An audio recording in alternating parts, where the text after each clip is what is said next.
कार्तिक मास की कथा अध्याय 2 का वर्णन करते हैं। भगवान श्री कृष्ण आगे बोले, हे प्रिय, जब गुणमती को राक्षस द्वारा अपने पति एवं पिता के मारे जाने का समाचार मिला तो वह विलाप करने लगी। हे नाथ, हे पिता, मुझको त्याग कर तुम कहाँ चले गए? मैं अकेली स्त्री तुम्हारे बिना अब क्या करूं? अब मेरे भोजन वस्त्र आदि की व्यवस्था कौन करेगा?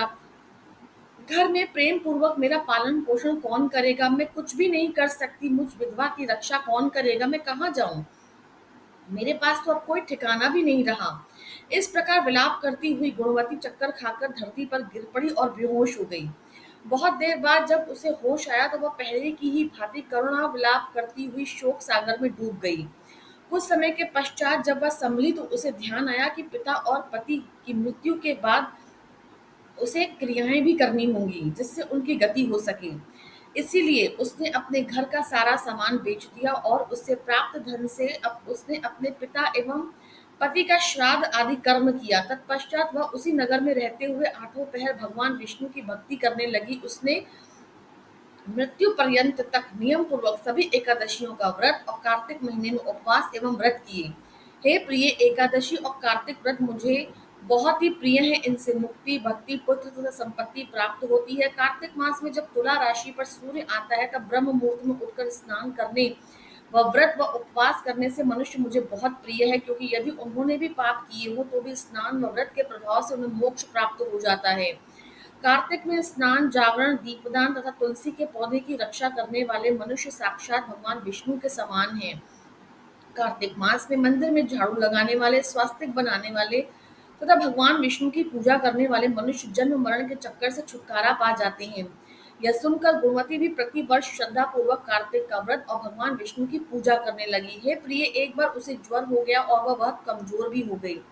फिर भी वह किसी प्रकार गंगा स्नान के लिए चली गई। गंगा तक पहुंच तो गई, परंतु शीत के कारण वह बुरी तरीके से कांप रही थी। इस कारण वह शिथिल हो गई। तब भगवान विष्णु के दूत उसे मेरे धाम में ले आए। तत्पश्चात ब्रह्मा आदि देवताओं की प्रार्थना पर जब मैंने कृष्ण का अवतार लिया तो मेरे गण भी मेरे साथ इस पृथ्वी पर आए, जो इस समय यादव हैं। तुम्हारे पिता पूर्व जन्म में देव शर्मा थे तो इस समय सत्राजित हैं। पूर्व चंद्र शर्मा जो तुम्हारा पति था वह डाकू है, और हे देवी, तू ही वह गुणवती है। कार्तिक व्रत के प्रभाव के कारण तू मेरी अर्धांगिनी हुई। पूर्व जन्म में तुमने मेरे मंदिर के द्वार पर तुलसी का पौधा लगाया था। इस समय वह तेरे महलों के आंगन में कल्प वृक्ष के रूप में विद्यमान है।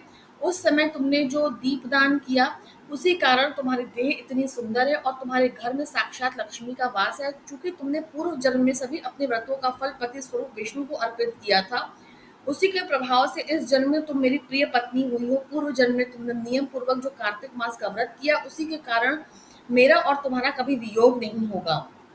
इस प्रकार कार्तिक मास में व्रत आदि करने वाले मनुष्य मुझे तुम्हारे समान प्रिय हैं। दूसरे जप तप यज्ञ ज्ञान आदि करने से प्राप्त फल कार्तिक मास में किए गए व्रत के फल से बहुत थोड़ा है, अर्थात कार्तिक मास के व्रतों का 16वां भाग भी नहीं होता। इस प्रकार सत्यभामा भगवान श्री कृष्ण के मुख से अपने पूर्व जन्म के पुण्य का प्रभाव सुनकर बहुत प्रसन्न हुई।